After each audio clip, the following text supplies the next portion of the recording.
The year was 2007. The world of professional wrestling was a rugged, testosterone-fueled landscape where women were often relegated to the sidelines, viewed more as eye candy than as legitimate athletes. Into this world stepped Nicole Garcia Colaci, a young woman from San Diego with a burning ambition that few could fathom. She didn't come from a wrestling dynasty. She didn't have a background in the indies. She had a look, a twin sister, and a mountain of skeptics waiting for her to fail. When Nikki Bella first walked into the WWE developmental system, the Diva era was in full swing. It was a time of swimsuit competitions and 3-minute matches that were often treated as bathroom breaks for the audience. But for Nikki, this wasn't a hobby or a stepping stone to a Hollywood career. It was a battlefield. We're introduced as a novelty act, the Bella twins, utilizing the twin magic gimmick where they would swap places behind the referee's back to steal victories. It was entertaining, but it wasn't respected. The hardcore wrestling purists looked at Nikki and saw everything they hated about the corporate direction of WWE. They saw a model who didn't belong in the squared circle. But what the critics didn't see was the grind.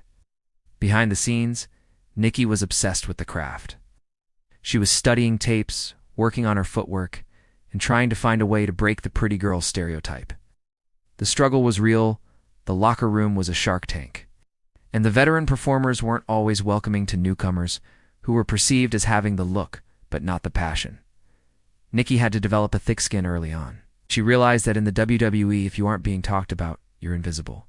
She chose to be the most talked about woman in the building, even if the talk was negative. She leaned into the glamour, but she started hitting harder. She started taking bigger bumps. She was building the foundation for what would become the fearless persona. This section of her life was defined by the search for an identity. Was she just half of a twin act? Or was she a solo star waiting for the right moment to strike? The tension between her and the audience was palpable from day one. They wanted to dismiss her, but she refused to be dismissed. As we explore this evolution, we'll see that the Diva tag was both a cage and a springboard for Nikki. She took the limitations of that era and used them to craft a brand that would eventually outlast the very title she held. This was the birth of an empire. It's born out of the sun-drenched streets of San Diego and forged in the high-pressure cooker of the WWE rings.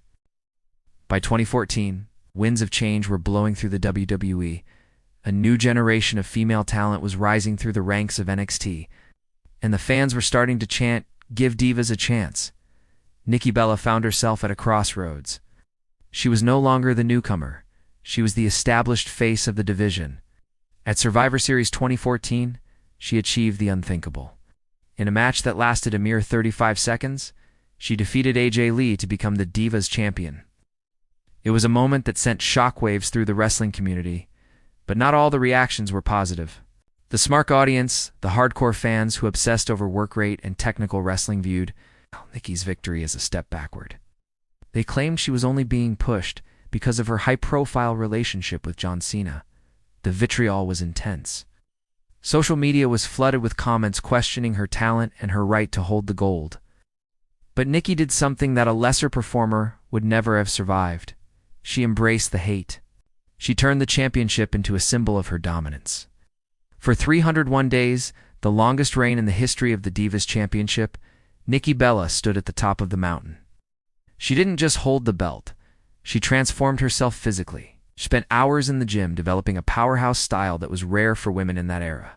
She introduced the rack attack, a move that required incredible core strength and balance. Often hoisting women twice her size onto her shoulders, she was proving match by match that she could carry the division. She had classic encounters with Paige, Naomi, and eventually the incoming for horsewomen. During this reign, Nikki wasn't just defending a title. She was defending her legacy. She was fighting against the narrative that she was just a diva. She wanted to prove she was a wrestler. The pressure was immense. Every time she stepped into the ring, she knew 1,000 eyes were looking for a reason to tear her down. She had to be perfect. The backstage atmosphere was equally tense. There were whispers of jealousy and resentment as Nikki became the face of the company's marketing. She was on the posters, she was on the reality shows, and she was the one holding the gold. This reign was the peak of her wrestling career, but it was also the beginning of her physical decline. The rack attack was a double-edged sword. While it won her matches, it was slowly crushing the vertebrae in her neck. She was winning the battle for respect, but she was losing the war with her own body. In the world of professional wrestling, the bump is the currency of the business. You take a fall, you get back up. But in late 2015, Nikki Bella found herself unable to get back up. The pain that had been simmering in her neck for months finally boiled over. The diagnosis was devastating, a herniated disc that was dangerously close to her spinal cord. One more bad landing, one more high-impact maneuver, and she could be looking at permanent paralysis. For a woman whose entire identity was built on being fearless, this was the ultimate test. The surgery was a high-stakes procedure, a bone fusion that would require screws and a titanium plate to be inserted into her neck. The wrestling world, which had been so divided on her talent, suddenly united in a moment of concern. This wasn't a storyline, this was real life. While she was away from the ring, the revolution she had helped bridge was finally taking full flight. The Divas title was retired, and the Women's Championship was reinstated. It felt like the world was moving on without her. But Nikki Bella isn't someone who fades into the background. While she was confined to a neck brace, she pivoted. She realized that if her body couldn't perform in the ring, her brand had to perform outside of it. This was the era where Total Divas morphed into the spin-off Total Bellas. Nikki opened the doors to her private life in a way no superstar had done before. She showed the grit of the recovery process, the tears in the doctor's office, and the frustration of being sidelined. This vulnerability did something that 10 championship reigns couldn't do. It made the fans love her. They saw the human behind the fearless persona. She started building her business empire during this hiatus. She wasn't just a wrestler. She was a businesswoman. She launched Belle Radici Wine and Birdie Bee Apparel. She was proving that a WWE superstar's career didn't have to end when the bell rang. She was creating a blueprint for the modern athlete-entrepreneur. However, the itch for the ring never went away. Every day of rehab was a day spent dreaming of a comeback. The doctors were skeptical, but Nikki was determined. She didn't want to go out on an injury. She wanted to go out on her own terms. The tension of her recovery became the central plot of her life. Would she ever be cleared? And if she was, would the new WWE have a place for a diva icon in an era of pure athletes? August 2016. SummerSlam. The Barclays Center in Brooklyn was vibrating with energy. When the lights went black and the words "you can look but you can't touch" flashed on the screen, the reaction was explosive. Nikki Bella had done the impossible. She had returned from a bone fusion surgery in record time. She looked stronger, faster, and more determined than ever. But the division she returned to was a different beast. The Divas were gone. The superstars were here. She found herself in a locker room filled with technical wizards like Becky Lynch and Charlotte Flair. Many expected Nikki to be a special attraction who would stay in the mid-card, but she had other plans. She jumped straight back into high-stakes rivalries, proving that her neck could handle the pressure. She worked a grueling schedule, showing the locker room that she wasn't there for a legacy tour, she was there to compete. The culmination of this return was the historic Evolution pay-per-view in 2018. It was the first ever all-women's event in WWE history.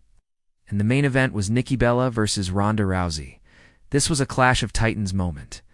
On one side, you had the MMA pioneer, the baddest woman on the planet. On the other, the woman who had carried the Divas era on her back. The build-up was incredibly personal. Nikki leaned into her heel persona, mocking Ronda's lack of wrestling heritage. She played the corporate queen to perfection. The match itself was a masterclass in storytelling. Nikki used every veteran trick in the book to keep Ronda off balance. Even though she didn't walk away with the Raw Women's Championship that night, she walked away with something more valuable: proof of her relevance. She had main evented a historic show and proved she could draw as a headline act. But the physical toll was reaching a breaking point. Behind the scenes, the pain was returning. She was dealing with brain cysts and recurring neck issues. Every match was a gamble with her future. She had reached the mountaintop one last time, but the descent was inevitable. She had nothing left to prove to the fans or the critics. She only had to be honest with herself about when to walk away. Retirement in professional wrestling is rarely permanent, but for Nikki Bella, the transition to a life outside the ring was more of an evolution than an end. As her in-ring appearances became rarer, her media presence became unavoidable. She and Brie had successfully transitioned from wrestlers to celebrities. They were no longer just guests on talk shows. They were the hosts. They were New York Times bestsellers. Nikki became a staple on Dancing with the Stars, bringing the Fearless brand to a completely different demographic. She was no longer fighting for the respect of wrestling fans. She was fighting for a seat at the table in the global entertainment industry. She used her platform to speak on topics that were often taboo in the sports world: body image, mental health, and the complexities of high-profile breakups.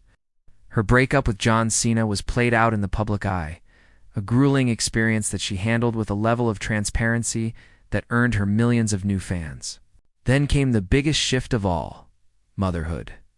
The birth of her son Mateo changed the trajectory of her life. The woman who had spent a decade obsessed with championships and getting over was now focused on a tiny human. But true to her nature, she didn't just become a mom, she became a mompreneur. She launched more businesses, expanded her podcast, and became an advocate for women's health. The Bella brand was now a multi-million-dollar empire that operated independently of the WWE. This is the part of the story that truly shocks the fans who once booed her. They expected her to disappear when the wrestling spotlight dimmed. Instead, she became brighter. She proved that the skills learned in the ring, the ability to read a crowd, the discipline to train, the resilience to handle rejection, were transferable to the boardroom. She became a venture capitalist, investing in startups and supporting other female entrepreneurs. She was no longer just a ring legend. She was a cultural icon. However, the WWE was never far from her heart. She continued to make ambassador appearances, always keeping the door slightly ajar for the Bella Army. She had redefined what it meant to be a retired wrestler. She wasn't living in the past. She was building the future. The journey that began in 2007 reached its spiritual conclusion in 2020. Nikki and Brie Bella were announced as inductees into the WWE Hall of Fame. It was a polarizing announcement. Some fans argued it was too soon, or that they didn't represent the wrestling standard. But the WWE knew better. You cannot write the history of women's wrestling without a massive chapter on the Bella twins. When Nikki stood on that stage, resplendent in red, she wasn't just accepting a trophy.